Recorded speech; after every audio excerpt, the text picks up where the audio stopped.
Sumama nga pala ako sa asawa ko mga kabsat kahapon para lang magkape sa bukid. Maaga nga pala kaming pumunta at bonus na nga rin pala mga kabsat at merong mga nakuha yung asawa ko ng mga dahon-dahon para iulam.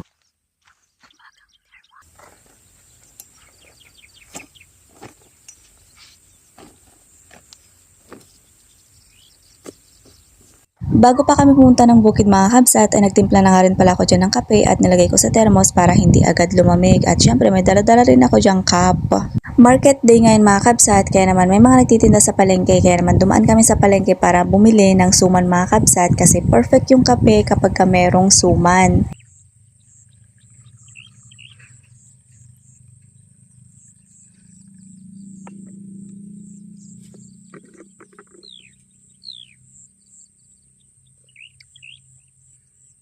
At hindi lang pala suman yung nabili ko sa palengke mga kabsat, bumili na nga rin pala ako ng 2 pirasong kakanin. So 20 pesos per kakanin mga kabsat. Pwede na rin.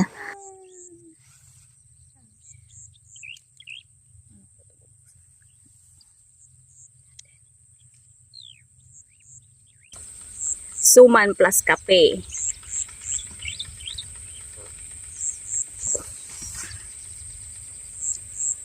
Ang sarap magkape dito sa bukid. Fresh na fresh. Pasaw natin yung suman. Harap.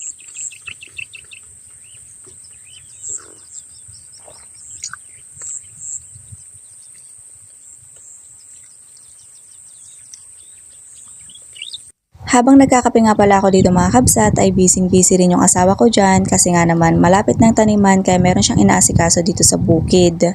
Nung nakaraan ko pa talaga gustong sumama dito sa bukid mga kabsat para magkape, syempre para may content na rin. Syempre kailangan natin ng content araw-araw, bawal tayong umabsent kay Meta, charis. Saktong-sakto talaga ang pagpunta namin dito sa bukid mga kabsat kasi makulimlim at syempre maaga talaga kami punta dito mga kabsat kasi kapag ka mainit na masakit na talaga sa balat. Mahiwagang thermos.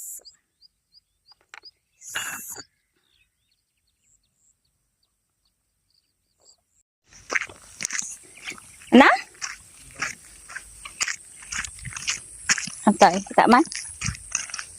Nala mo patira mo na. Mula mo rin. May alugbate.